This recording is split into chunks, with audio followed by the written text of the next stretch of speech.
பழனி தண்டாயுதபாணி மற்றும் திருச்செந்தூர் சுப்பிரமணிய சாமி போன்ற பெரிய கோவில்களின் கணக்கு தணிக்கை விவரங்களை 2 வாரத்துக்குள் இணையதளத்தில் பதிவேற்றம் செய்ய வேண்டும் என அறநிலையத்துறை சென்னை உயர்நீதிமன்றம் உத்தரவிட்டிருக்கு.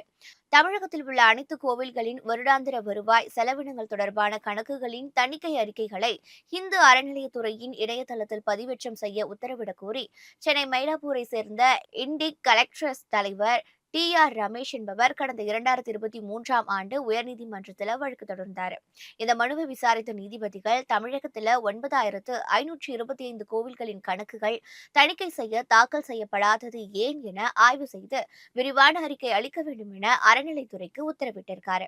பழனி, திருச்செந்தூர் போன்ற பெரிய கோவில்களின் கணக்கு தணிக்கை அறிக்கை விவரங்களை இணையதளத்தில் அறநிலையத்துறை ஆணையர் பதிவேற்றம் செய்ய வேண்டும் என கடந்த ஆண்டில் உத்தரவிடப்பட்டிருந்தது. இது தொடர்பாக வழக்கு சென்னை உயர்நீதிமன்ற நீதிபதிகள் சுரேஷ்குமார், சவுந்தர் அடங்கிய சிறப்பு அமர்வு முன் மீண்டும் விசாரணைக்கு வந்தபோது, முந்தைய உத்தரவின்படி பழனி, திருச்செந்தூர் போன்ற பெரிய கோவில்களின் கணக்கு தணிக்கையின் முழு விவரங்களையும் 2 வாரத்துக்குள் இணையதளத்தில் பதிவேற்றம் செய்ய வேண்டும் என உத்தரவிட்டிருக்காங்க. மேலும் அடுத்த விசாரணையின் போது அறநிலையத்துறை ஆணையர் விரிவான அறிக்கை தாக்கல் செய்ய வேண்டும் என கூறி விசாரணையை டிசம்பர் 18ஆம் தேதிக்கு தள்ளி வச்சிருக்காரு.